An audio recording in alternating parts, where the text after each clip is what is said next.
Hop là! Chez Gabachu Moto, on est spécialiste véhicule de compétition très haute performance. Yamaha XT 125.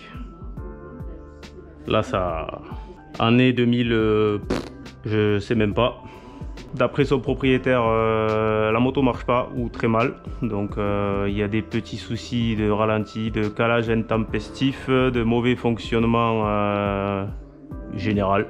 Donc premier constat, hein, juste en soulevant la selle, on peut voir que le filtre à air est pas au mieux de sa forme. Donc ça forcément ça aide pas au fonctionnement, hein. Donc on va démonter tout ça. Je soupçonne que des morceaux de filtre se soient déjà logés un peu à droite à gauche dans le carbu. Deuxième constat, alors on va dire que le niveau d'huile est un peu beaucoup trop élevé, hein. Il arrive, le carter est plein et bon, c'est comme tu peux voir, c'est pas de l'huile en fait. C'est un mélange d'huile et d'essence. Voilà. Ça c'est beau. Là, on dirait de la vinaigrette. Donc, cause probable, le pointeau du carbu qui ferme pas, et comme la moto elle roule presque jamais, je soupçonne que le carbu se déverse dans les cylindres et puis voilà, ça finit par passer la segmentation et l'essence finit dans le carter d'huile. Donc au programme, déjà une vidange pour commencer. Je vais sortir la bougie, il m'a dit qu'elle avait été changée, mais je vais contrôler si c'est la bonne, et l'écartement des électrodes parce que il n'a pas fait. On va démonter le filtre à air, démonter le carbu en pièces, nettoyage complet, regarder la gueule des flotteurs, pointeau, etc.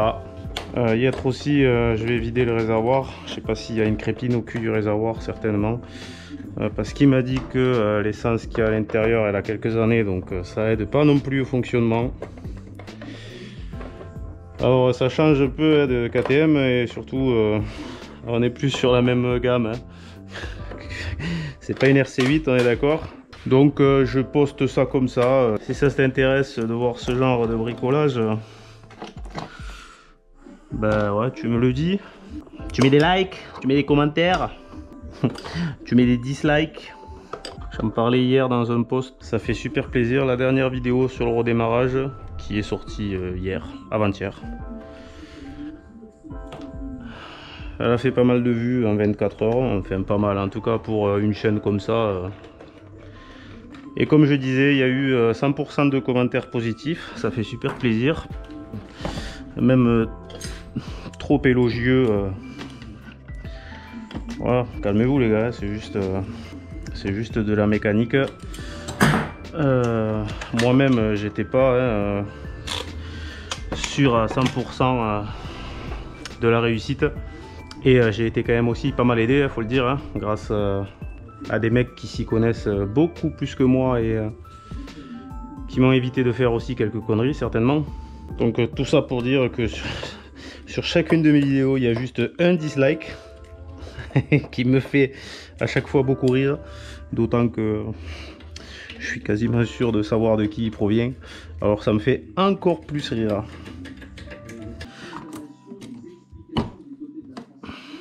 Voilà, c'est ce que je pensais. Ça m'étonne quand même que le carbu ait pu se déverser dans l'admission, parce que là il y a un système à dépression, donc en principe tant que le moteur tourne pas, l'essence ne coule pas. Donc voilà, si ça t'intéresse un petit peu là de temps en temps les vidéos de mécanique, la bricole, oh la bricole, quand j'ai l'occasion je t'en ferai quelques-unes. Ça c'est pas serré déjà, pas du tout même. Ensuite il devrait y avoir une petite série de vidéos sur cette merde là. Alors ça c'est encore une idée intelligente qui m'a été insufflée par mon cher Gauthier. Il m'a obligé, moi je voulais pas moi. Donc ce truc c'est censé être une carte de drift.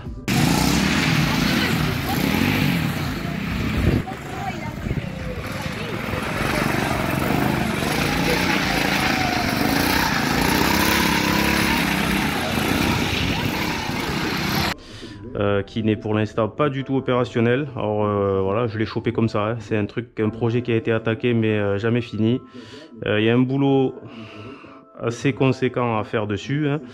Donc tu vois, ils ont commencé à greffer dessus. Ça c'est un moteur de dirt, donc il n'y a rien, hein. J'ai même pas, il faut tout fabriquer quoi. Commande d'embrayage, l'allumage, le faisceau, j'ai pas regardé dans les quelques pièces que j'ai avec, mais je crois qu'il me manque la moitié des trucs. J'ai un carbu qui traîne là dedans, faut voir si ça fonctionne. Je sais même pas si le moteur tourne. Il n'y a pas de transmission. Enfin, il faut y mettre une couronne. Il n'y a pas de frein, ni devant ni derrière. Ça aussi c'est à faire.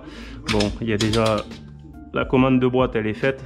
C'est déjà ça. Il n'y a pas de siège. Enfin si, il y a un siège, mais comment dire, c'est pas moi qui suis trop gros, c'est le siège qui est trop petit.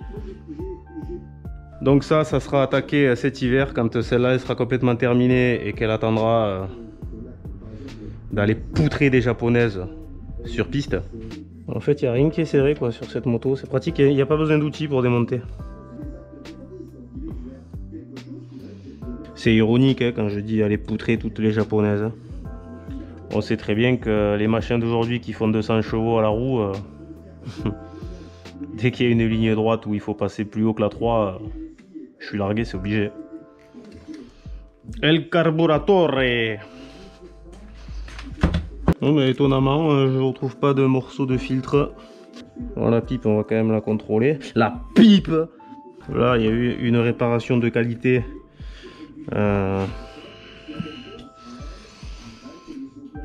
Pourquoi pas.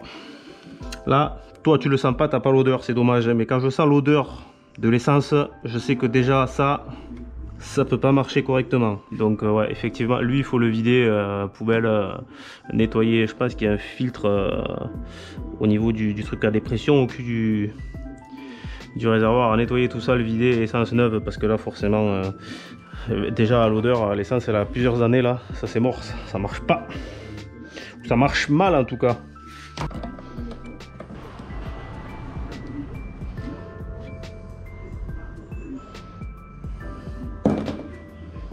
Ouais, bon, t'as compris.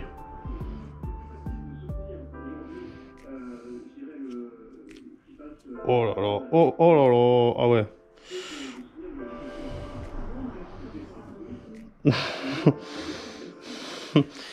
Bon.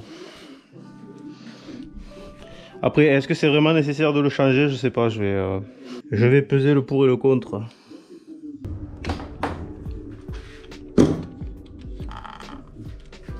Oh putain. Ouais. Bon. Comment dire? Je crois qu'il n'y a pas que de l'essence là-dedans. Il y a... bon, liquide au refroidissement, c'est pas possible, c'est un moteur refroidi par air. Alors là, je sais pas. T'as une explication toi? Ah putain. Oh bordel. Moi, je vais ouvrir de l'autre côté là pour que ça fasse... Oh putain.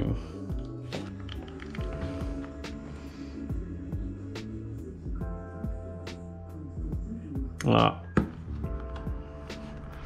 Moto entretenue. Là perso moi, ça c'est ma brelle. Ah ben... T'as vu ce que j'étais capable de faire pour un filtre à huile et une huile légèrement douteuse.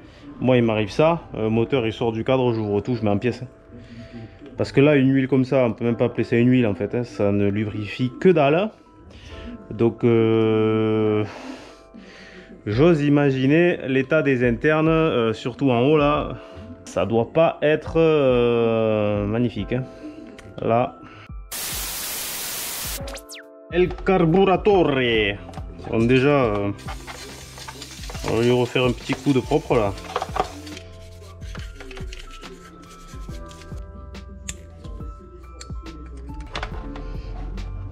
Ouf, et en tant qu'il n'a pas été ouvert lui. Ouh. Ouh. Ouh. Oh putain. Comment tu veux qu'un moteur fonctionne correctement avec un carbu... Oh la merdasse qu'il y a là-dessous. Je sais pas si tu le vois là. Là, là, là. C'est rempli de merde blanche là. Dégueulasse. Bon, je vais pas dire que j'ai ouvert 50 000 carbus, regarde là, il y a des morceaux dedans. Je vais pas dire que j'ai ouvert 50 carbus dans ma vie, mais J'en ai rarement vu, j'en ai jamais vu dans cet état. Bon là le joint, est-ce qu'on remonte comme ça? Est-ce qu'on prend une pochette de joint? Ça je vais voir avec le gars. Je vais demander au gars. Moi ça me fait chier de remonter ça comme ça même une fois nettoyé, mais bon même le gicleur et tout il est... oh là là.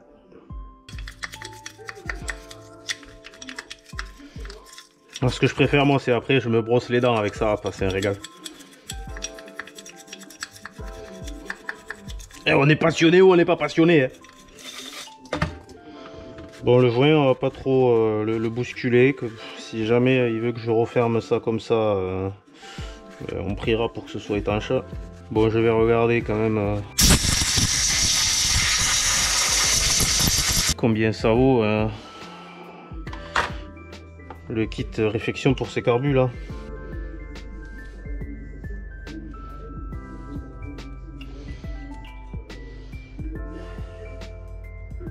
Regarde ça. Regarde ça, regarde ça.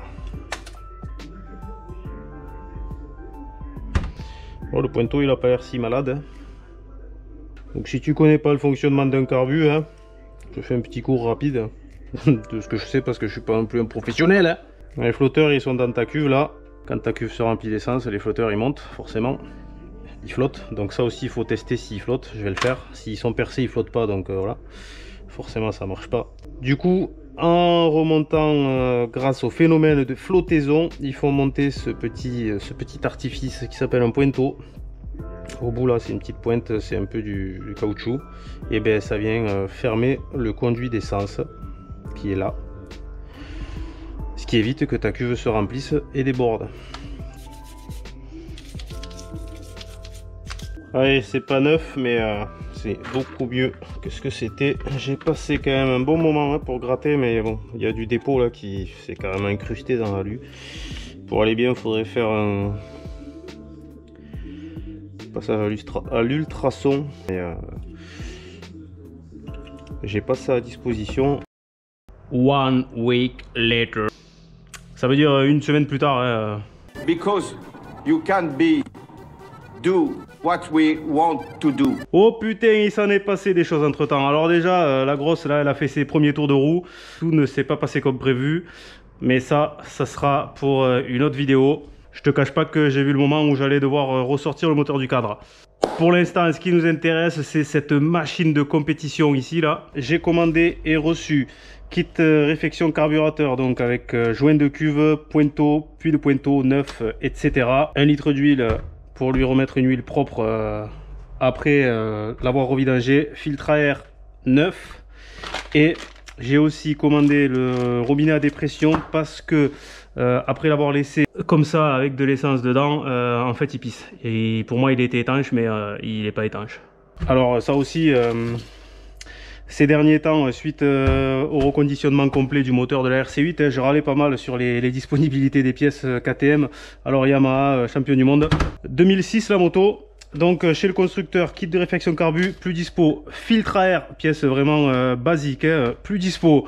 Robinet à dépression, plus dispo. En fait, il n'y a rien de dispo. Sur cette moto, tu vas sur le catalogue Yamaha, tu veux n'importe quelle pièce. De ce que moi j'ai regardé, en fait, il n'y a quasi rien qui est dispo. Donc pour un constructeur aussi grand que Yamaha, qui quand même, enfin faut pas se mentir, hein, c'est quand même un constructeur qui a une bien plus grosse importance que KTM. Tu te dis waouh. Donc bon, cela aussi, il serait mieux de continuer à faire des pianos. Autre chose, du coup je me suis renseigné un peu par rapport à la couleur de cette huile là. Ça m'étonnait un peu que ce soit uniquement dû à de l'essence. Alors ce qui est sûr, c'est qu'il y avait de l'essence dedans, hein. Vu le niveau, déjà le carter il était ras la gueule, et vu l'odeur et la texture de l'huile, par contre d'après mes recherches et ce qu'on m'a dit, l'essence ne fait pas ne rend pas l'huile blanche, donc a priori c'est forcément dû à de l'eau ou du liquide de refroidissement, sauf que la moto elle est refroidie par air, donc liquide de refroidissement, hein, on peut écarter l'hypothèse. Alors comment elle a pu se retrouver avec de l'eau dans son huile, je sais pas. Un peu sec lui, hein.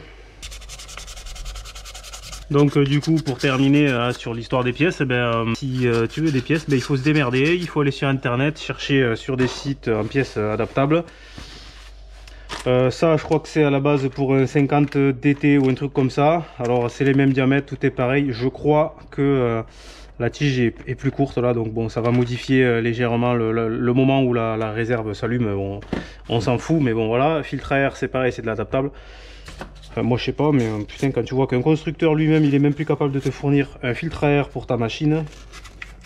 Alors je les connais pas bien ces modèles là, je suis pas spécialiste dans le domaine, mais il me semble que c'est quand même un truc assez courant, on en voit pas mal, ça s'est vendu à l'appel ces trucs là, pas qu'en France d'ailleurs, mais bon, écoute, ils estiment que 2006 c'est trop vieux, on s'en bat les couilles, vous avez qu'à racheter la nouvelle, nous on fournit plus les pièces. En gros c'est ça qu'ils te disent. Bon, il a déjà une meilleure gueule ce petit carbu. Qu'en dis-tu? Donc j'ai changé tous les joints. Donc là, puis de pointeau neuf. Le joint, bon, il est sur la moto là, du couvercle. Il y avait 2 toriques sur le starter. Les joints toriques vis de ralenti, vis de richesse. Voilà, normalement, avec tout ça.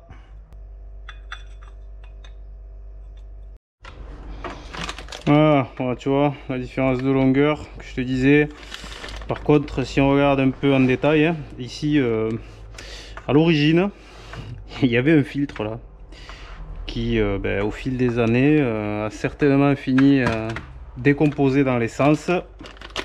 Normalement j'avais vérifié que voilà, c'est les mêmes broches, c'est la même chose, il y a juste la longueur de la tige de réserve là. Ça c'est le contacteur de réserve qui diffère. Bon, de toute façon c'est ça ou rien.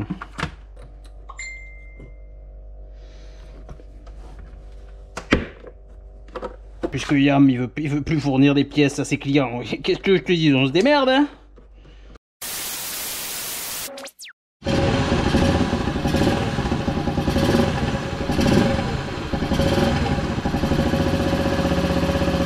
Tu la sens la puissance ou tu la sens pas la puissance?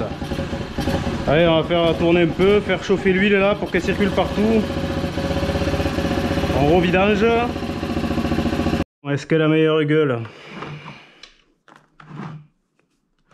C'est pas la folie non plus, mais bon là au moins ça a rincé le circuit. Allez hop, petit essai routier.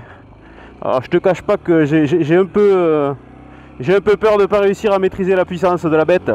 Donc j'ai refait 3 vidanges pour réussir à sortir une huile dans un état correct. Oh putain, ça pousse. Allez, on pose le genou, on pose le genou. Alors, pour régler le carbu, ça a été une tannée.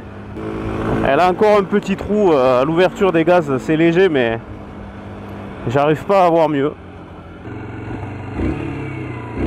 Bon, déjà elle a un ralenti stable, ce qui n'était pas le cas avant. Le départ arrêté. Est-ce que tu es prêt? Quand j'étais au lycée, c'est de là que partaient les courses. T'as la voie ferrée qui coupe la route à exactement 400 mètres d'ici. Au feu vert, je passe avant le train.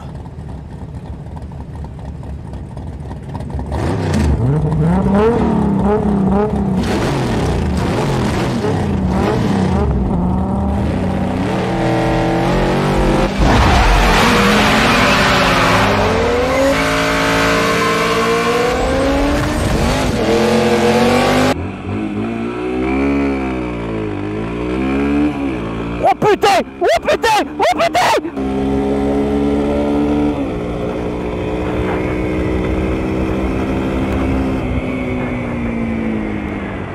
Bon écoute, c'est pas d'une violence inouïe, mais bon, pour moi, je pense qu'on peut pas avoir mieux. Après, c'est pas des foudres de guerre, hein. Alors, je pense pas qu'un réglage un peu plus approfondi lui fasse gagner 5 chevaux, quoi.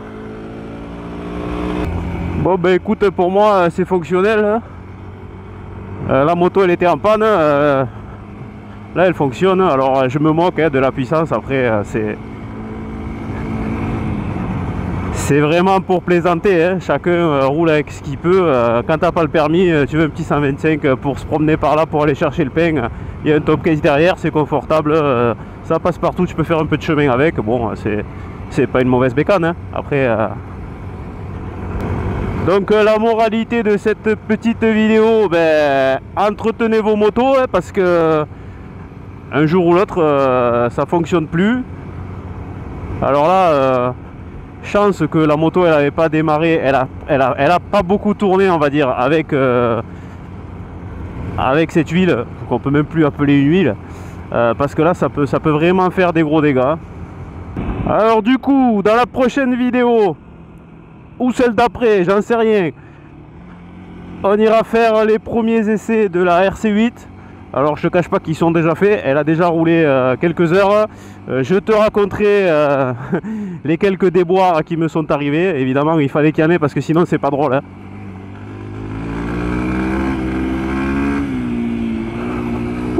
Ils ont mis une épaisseur de gravier là. Ah, il y a longtemps que j'étais pas passé dans ce chemin. Bon allez, moi je vais me rentrer, je vais arrêter de faire le con.